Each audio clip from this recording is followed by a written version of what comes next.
Welcome to today's podcast where we're going to talk about applied AI. We're going to focus on what you can do right now and what you should do right now when addressing the topic of AI. We're also going to talk about what are we doing in Columbus, because as you are, we are also talking about where can we apply the technology, where does it make sense, where can we get the most capitalization of our investments. And today we have two people who are going to talk. The one that is going to do the majority of the talking is probably going to be Magnus, who is sitting beside me here, and then me. But Magnus, could you start by introducing yourself? Yeah, so I'm an AI and digital transformation director at Columbus, and I worked with AI, most part of my life. So very cool to be here and talk about my favorite topic. Absolutely. He goes by AI Wizard in Columbus. So thank you. That's great. And just a brief introduction of me as well. I am Stefan. I work out of Denmark, but I am driving a part of the global innovation program on the AI topic in Columbus. And we are speaking with a lot of different clients right now.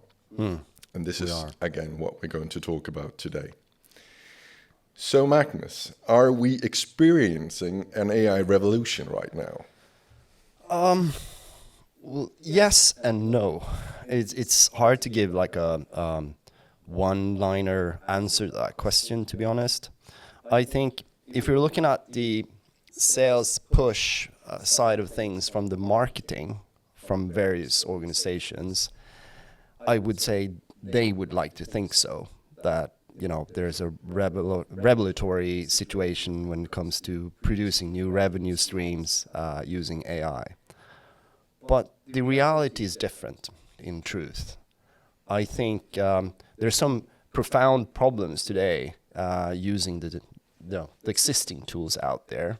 We'll just like to call them tools for now. And first off, it demands a lot of effort from whoever is going to get into these projects using these AI tools, a lot of effort to get, some good results back. Yes. So that, I think, is sort of blocking the revolution a bit. And most of these companies are not really helpful with supporting that, because a lot of the trend we're seeing is that a lot of these companies producing these AI tools are really, really busy in a way trying to produce them as quick as possible.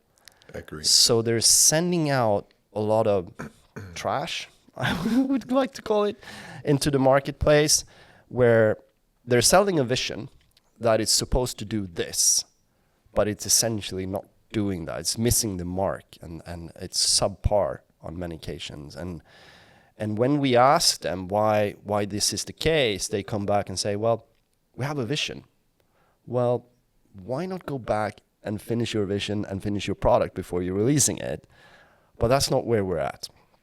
There's so many early initiatives, and we have a lot of products out there. And that's the second problem, right? So there are too many products out there. So for a user who's just new into this area, and you want to sort of use these new tools to support your business, first off, you need to spend an awful lot of time understanding the limitations of these tools, right? Because they're not silver bullets for our problem. They do some things really good, but if you have a problem that crosses domains of things you like to do, let's simplify it. Let's think about if you're in a place as a company and your top capabilities are delivering certain services. Then you know how to do them manually, right? And then you need to apply AI, you want to apply AI to revolutionize your business in a way to automate it using these new tools. And you're thinking, yeah, I can just apply them and then it works. But that's not how it is, right? You need to spend a lot of time to get the results you want. In some areas, it works directly. You can do a lot of cool stuff out there, and And we have a confusion also that AI now is sort of been rebranded into only the new tools. Yes. But we have good old-fashioned AI that's been around for ages. And we've been working with that for a very long time, solving a lot of problems. So a lot of people have been using that in their businesses, in everyday tools that you're using. So what we're seeing now with the revolution is more or less directed to Gen AI, right? I fully agree. Yeah. So when we're talking about revolution and AI, is the hype around Gen AI and what it can do for us. Yeah, I fully agree. And the gap right now that we're seeing is that the expectations that we see from clients towards what the tools can actually do is fairly large. So a lot of what we do right now is actually to align expectations. And we focus a lot on change management. We focus a lot on how do we actually implement these tools in a given organization. And we're focusing on that internally as well, because it is difficult. Yeah. But that doesn't mean that it isn't relevant. And it is absolutely something people and companies should invest time in. So I fully agree. But if we are talking about AI in general, I'd say there are two main categories, as you were also mentioning, the traditional AI and the generative AI. But what people, as you also said, typically refer to when they talk about AI is Gen AI. And a lot of the talks that we have when we go to clients right now is, I want one of those. The FOMO, the fear of missing out, is very, very strong with this one. And everybody thinks everyone is doing all sorts of cool stuff. Yeah. So the main message is just relax. You're not left behind on the train station yet, but get going and get a strategy going, right? Yeah. Be aware of the POC graveyard. Focus on business and create a strategy. What do you think about that? Well, before I get into that, just I thought of a good answer to the revolution or not. Yeah, okay. So, So I think for the ones that spent time understanding the limitations of Gen AI, I think it's a revolution for them. Right? Yeah. For those who haven't spent any time understanding the limitations of these tools, they are not feeling the revolution. So the more you know of these tools, the more revolution you will expect. I think that's where we're at. So for me, also the better understanding you would have about not just using an LLM, a large language model, ChatGPT, to solve everything. Because exactly. ChatGPT can't do math, for instance. Yeah, because, well, it can if you understand its limitation and you work around it by adding other tools and whatnot. Absolutely, but then you create a solution where the LLM is in the middle and connecting the different tools. And that's my whole point, right? So the LLM or the Gen AI is not the solution alone. You need people around it to package it in a way so it makes sense to people using it. And that's what a lot of people have been trying to do, but it requires a lot of time and effort to come up with tools that actually work well in multiple different domains and multiple different use cases. For me, personally, who I've invested an enormous amount of times, a ridiculous amount of time in this area. And I built my own GPT or Copilot setup almost 3 years ago now, using the earlier versions of OpenAI's GPT-2 models, where I downloaded a large set of model and built all these tools in Python and started using them. And I realized, there was limitations, but I can overcome them using other tools. So 1 + 1 became 3.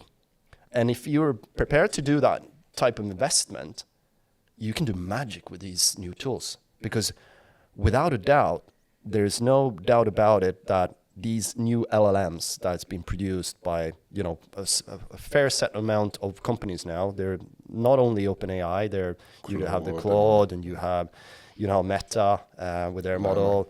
Yeah, and Google and whatnot, and now Microsoft with their My One, which is competing with these other companies. they're working really well, and you can do magic with them. You can really produce a lot of automation. I think with an investment to get 5 times the efficiency for any worker, it's not a huge ask. It's possible. So with that in mind, yes, it's a revolution.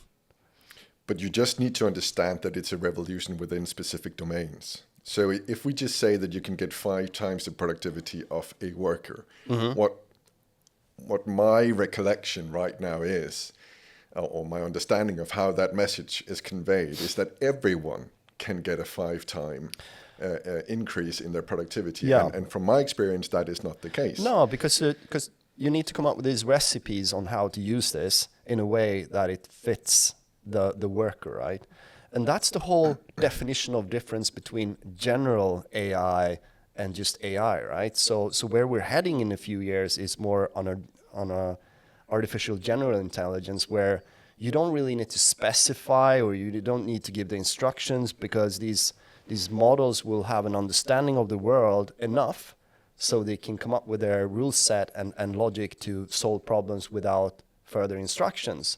But today, we need to give a helping hand to make them efficient enough for use, right? So the thing is, with going forward for these businesses to make sense of this type of applications, is to find an appropriate strategy. I think that's what's needed.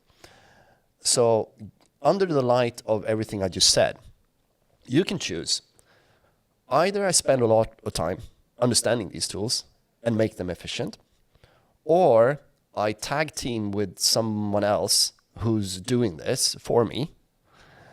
And I would say, unless you have a specific use case and a capability within your business that really gets served and boosted by these tools, it might be better to as of today, team up with an application provider or someone who's spending all this investment time understanding how this can be done in a good way for you. Yeah, do not reinvent the wheel. Don't reinvent the wheel. That's the message. So you have, like, we're working a lot with Microsoft, for example, and they have a strategy and they have the insights of what tools and what to develop. Most of the times they're too generic for most use cases. So where we as a business come in is adding that layer on top of whatever Microsoft are offering. So we're as consultants then we try to have that dialogue, understanding how these tools work. So when customers come to us, they ask us, how can I solve this problem using AI? We've spent then all the time understanding what the existing tools can do and the patterns around that, and then we're coming up with those recipes for the customers, because for every customer to spend all this time understanding to the level we are understanding it today is very time consuming. And there's not a lot of organizations out there today who are willing to spend all that time, because they want more and more often results back organically for the investment, and they don't want to go into 2-year projects, and if you did 2 years today, it's a long time. It's a long time, right? You don't have that time, and that's the strategy I would recommend, right? Because we also see a shift. All of these tools are changing constantly. The tools we have today, and especially within Gen AI, is the worst tools we will ever have, right? Yes. I fully agree. It's on base camp level right now. It is. But it's expanding. But it's all about finding the balance in the strategy, I think. So you don't want to kill opportunity or envisioning within the organization, but at the same time, you want to mitigate the security risks. Yeah. And that's what we're spending a lot of time to do, actually. So how do you make sure that you actually can move? First of all, that you can start doing investigations into new toolings. Yeah. But how do you then move into a POC? How do you take that POC, if that's successful, and move it into a minimum viable project? Yeah. And how do you take that minimum viable project and take it into production? So all of that is something that you need to mitigate within, a strategy as well. Yeah. So it right now, it's all about finding the balance in a solution landscape that's 2 miles wide, 2 inches deep, because there are so many different applications that you can actually use. And some of them are not perfect. Right now, just as an example, when we are working with creating mobile applications, I am at the level of visualizing something that came out of 1982. Okay, I do not possess these capabilities. All right. So I use a tool called Wizard, UI-Zard, to actually chat with and then get an idea as to how could a cool UI look. I can't take it and move it directly into another product and just focus on it there, but I do use it as a part of my process. Yeah. So that's another way of approaching, these new tools. But the main message is finding the balance, I think. Yeah. Well, I think the one of the biggest problems for most businesses is that you have different decision makers, right, and influencers within businesses, and today the large corporations out there like Microsoft, Google, they are spending an awful lot of money on marketing these products, and so you have a leadership who requests the operations to produce better results by using these tools because they've been told that these tools are the solution for everything, right? Yes. So how do you go about it, as you said, how do you go about it to actually put this into your organization? Well, my thing, I say in all these meetings, because I have a lot of these meetings where they're asking exactly that question, is that you don't do it differently compared to anything else you would do. Today, you're looking at AI as a tool to solve a problem. And arguably, it's going to be a different beast altogether. But today, it's more or less of a tool. It's a very handy tool. And then you try to identify areas in your business where you need to boost your capabilities. So you find your pains and gains. You're looking at processes that are inefficient and whatnot.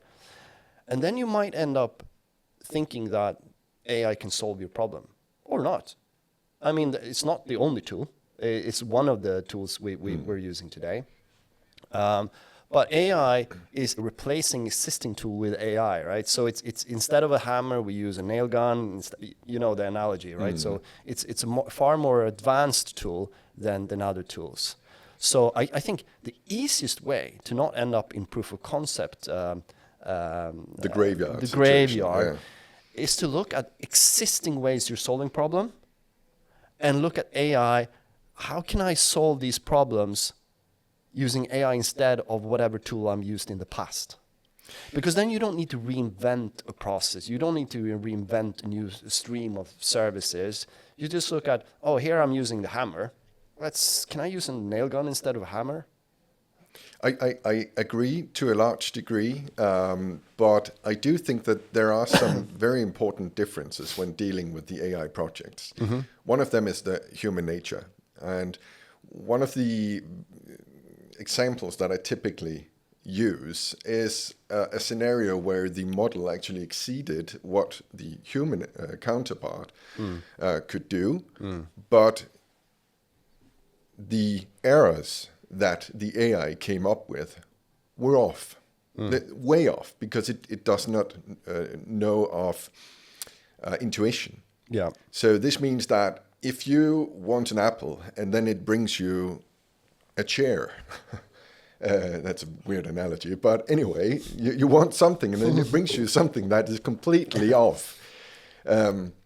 And a human would never do that. And what we have actually seen, if you don't align expectations when you work on a project with a client here and you do the proper stakeholder management, then people would love to ridicule it on the basis of that. So even though it is, better like the outcome is percentage-wise better than the best human counterpart, because there are examples that are so off. It's getting better. The security guard railing, the prompt flow, everything that we're putting into these solutions is getting better. Yeah. But it will continue to exist. The large language models are designed to hallucinate, and everything we put around them is to put it into a setting where they hallucinate knowledge. So whenever we get outside the guardrails, whenever we experience something that isn't, an example that we have thought about, that's a risk at current stage. And it's my point is just that it's usable. Certainly it's usable, but you need to align expectations, because these things will happen, to my experience at least. Maybe I'm not as wizardy as you are, but... I fully agree. I think a lot of these POCs fails of the misconceptions or not understanding the limitations, as you say. That's what you're addressing, really. And the secret sauce for all the Gen AI is actually the LLMs you mentioned, these large language models. That's it. There's nothing secret about it. It's just we're using neural networks and transformer models, and output is basically what we're looking for in the large language models, and then we're using the capability of that to solve a lot of problems, and that's the competition now in the marketplace is producing better and better LLMs, right? And you say some are doing better in some areas and some are not doing as well in other areas. What we need to understand is that most of these famous models are sort of foundation models where they have a vast corpus of data, which is the entire internet, and they're not specified for a specific domain. So if you're going to solve a problem where you want to produce the best lawyer ever, I don't think using the biggest LLM out there is the way to go, right? You need to have a specified data set which is unique for the lawyer domain. Yes. And that's what we're missing a lot of times. We're trying to. We've invented this enormous Thor's hammer that can smash everything. But when we're smashing it and picking up the pieces, we're worried about the fact that we cannot see the shapes that we were trying to produce with a hammer, right? Because we're sort of trying to solve everything with one tool, which is not fit for the purpose. Yes. That's essentially what we're doing. And that is something that's changing right now. We see a lot of change in that area. We're also seeing a lot of change in terms of these foundation models. So there's a break even whenever these foundation, and you touched this, you talked about it, what if you have use cases where humans under deliver in comparison to the model. And we have that already today in specific areas. What we will see eventually, whether that's in 1 year or 2 years, is that they will all outperform all humans eventually. So the strategy, back to the strategy, how do I implement these various tools in my organizations? Well, you can either look at the existing tools today, and you can build fantastic things with that and solve problems. And as long as your investment in time is lower than your gains, why not? It's a no-brainer, right? You become more efficient. But there will be a break even at some point in time where it's easy to adopt these tools and get the benefit that outweigh of actually using humans in the process, in the loop. So as an enterprise architect, we look at processes, we look at human actors and computer actors. So this together is solving systems. So we have, what if in the near future you can replace human actor, which is us consultants, and I childishly think of it as on-premise consultants. So we are the physical consultants, right? Yeah. Whereas these new cloud-based architects or cloud-based consultants would be more AI. And we're seeing this trend already. We can get into those details with products like Devin and now Microsoft Copilot Workspace that was just released also with those tools. Trying to replace a whole development department with just tools. Or not replace, but enhance. Augment. Augment, yeah, this better word. So what if we have AI and process and computer actors and no humans in the loop? Now, if you're looking at business in verticals where you're very human intense, you have a lot of customer service staff, for example. And we've seen cases already in the business where large companies like Klarna is not rehiring people, right? Because they don't really need to, because they're replacing these human recipes or human flows in their business with AI. I think that is coming more and more, and it's coming sooner than we're expecting, and in more domains, alongside with these LLMs becoming better and better, right? So if I were a CIO or CTO, I would not focus so much on today's tools. I would think ahead. I would think about, what if these tools I have today become twice as good as they are today? What would be the consequence for my business where I ultimately can replace human resources with these tools? That is the more revelatory. And instead of chasing these proof of concept, that is where I would, well, I could do both, right? You could do the tactical things, but if you don't have the other one, that is when I will probably be surprised by the revolution down the line, maybe 2 years from now or something. But 2 years moves so fast, right? I agree, but I think I agree to some degree with that, because I think what companies tend to focus on is the vision. Because it's easy to talk about the vision. If you talk about, well, in 5 years' time, I think it's a bit further away than 2 years' time, but in 5 to 10 years' time, it is. We're probably going to have tools that do not only augment but replace human counterparts. Yeah.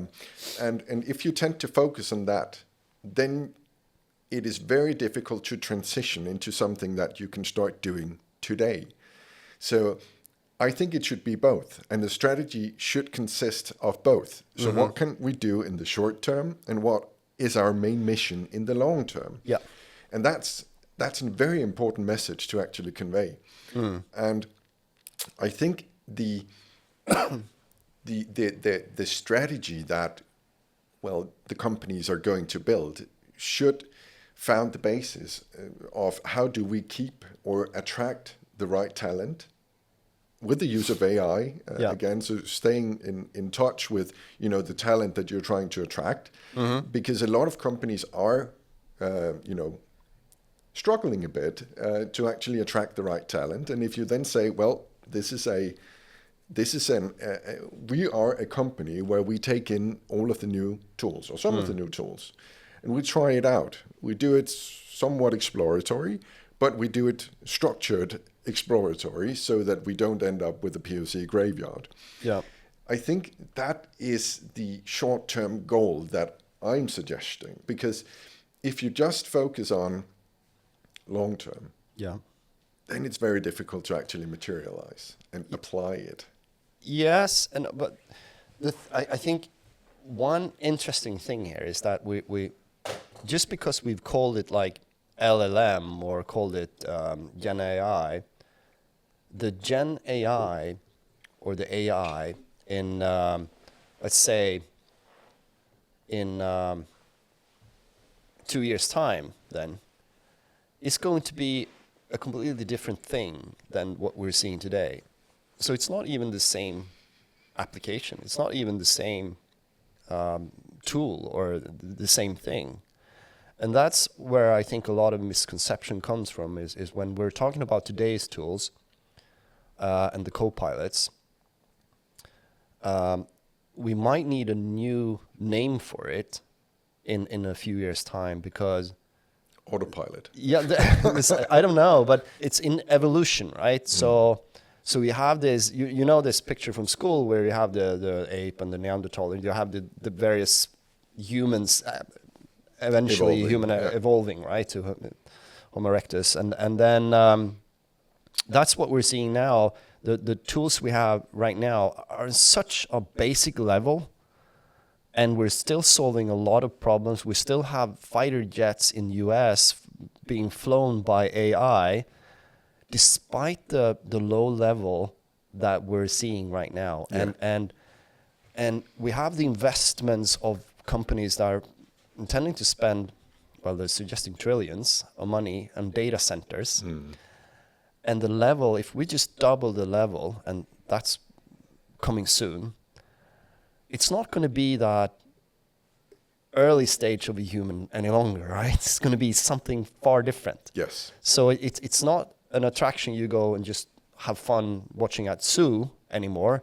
It's actually something you can use for something else in your business entirely. I fully agree, but my main segment or my main point here is just if you focus on the one to rule them all agent, then you kind of miss the stage where we are right now, where you have a bunch of different agents that are specialized within different business domains. Yeah, and that's why I said, I think today the leanest way to get access to this efficiency is through partners. Yeah.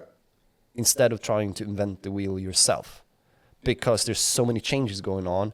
So the investment you do today, if you're investing too much, unless you have a business case where you see the payback immediately and the gains for investing that, unless you have that, I wouldn't do it. I would, tag team, as I said, or partner up with someone else that actually is doing something in that space, or planning for the near future. But again, I shouldn't be afraid for change, right? As long as that change gives benefit. But I think that's the problem with the proof of concept graveyard. A lot of people get into space, they start producing, and it doesn't solve everything, and that's also a problem. A lot of people think that automation should solve everything. So you apply this AI, and you think, oh, I didn't get 100% of what I wanted. But if you just get 50% efficiency better, that's good enough, isn't it? It's 50% better than you had before. But people are thinking, no, it failed.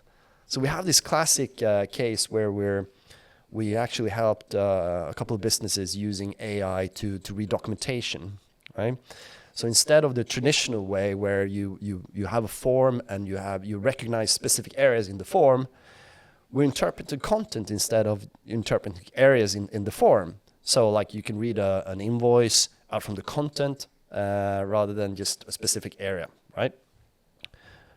It doesn't work as deterministic as it would be if you say, here's the specific area for the invoice number, if that is the case, right?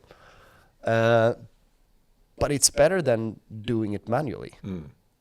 And then you add humans in the loop, which is the whole concept of co-piloting, right? Exactly. Yeah. And then you get the full effect.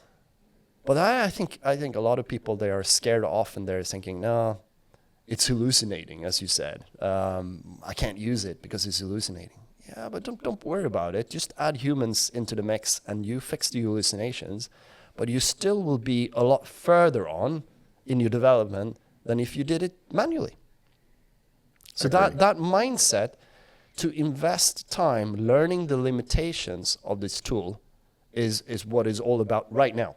That's what I think. You should not be afraid of starting playing around with these tools, using them in your business. As long as your security side is there, you should spend some attention there to have it secure. But if you partner up with companies like Microsoft or wherever you're working with, they have that in mind, right? They're tentative about the security, and that's also minimizing the risk. Unless you're doing it yourself, then you need to think about all that yourself, and that's a huge investment.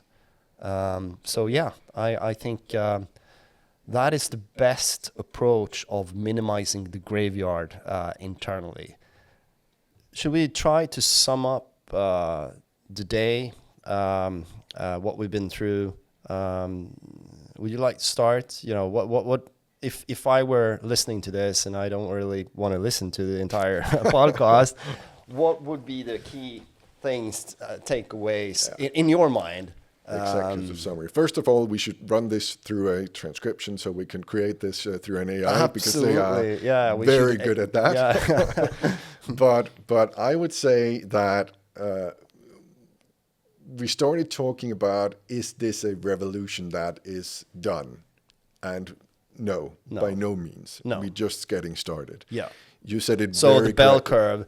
curve, we're up here in the beginning, Yes. sort of. We're not on the top even. No. There are different types of cycle. If we're talking about the productivity cycle, yes, we're at base camp right now. For the bell curve. If we're talking about hype, I'd say we're at the peak of Mount Everest, maybe even going down a bit. Yeah. But the productivity, for sure, we're at base camp. So it is usable in a lot of different scenarios, but not perfect. Yeah. What else do we? And then on top of that, so no, it's not, the revolution is not done. The second main theme is, do not necessarily do this as siloed POCs. Try to do this in a strategy. Strategize around what do you want to do and use with your AI. Look at the big picture then. Yes. Where are you heading, and how is this affecting your overall business strategy, rather than just looking at it as a technical solution for an individual problem? Exactly. Yeah. Okay. Mm-hmm. The one doesn't exclude the other. No, it has to no. be somewhat exploratory with where we are technology-wise. Yeah. But try to put it in a bigger picture, in a strategy, as we said, because that would make it.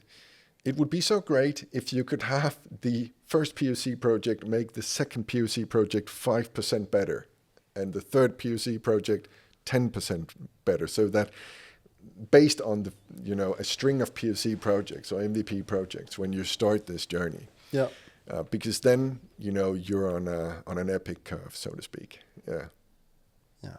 For me, I mean, if I could leave with just one thing from this entire podcast, it would be that a lot of people are asking, why should I get into this? And it's enough with one reason, and that reason is that you need to learn what this is all about, right? The things we have today will never be in worse shape than they are today. These are the worst tools we will ever get. And there's a technicality we haven't mentioned today with these LLMs, which is called the scaling laws. So, and those are connected to the fact that the more compute we add, the more data we add when we train these models, the smarter they will become. This is a linear equation. So we've seen this when training models. Now, there obviously a lot of other changes will happen. But if we were just thinking about the only change that would happen right now is that we get access to more data and more compute, and we see enormous investments in compute, right? Then they will be better. They will be a lot better than they are today. And with that change, undoubtedly, it will have a lot of effect to what we do, not only within business, but in life. And if we're not thinking that is going to happen, then we're behind.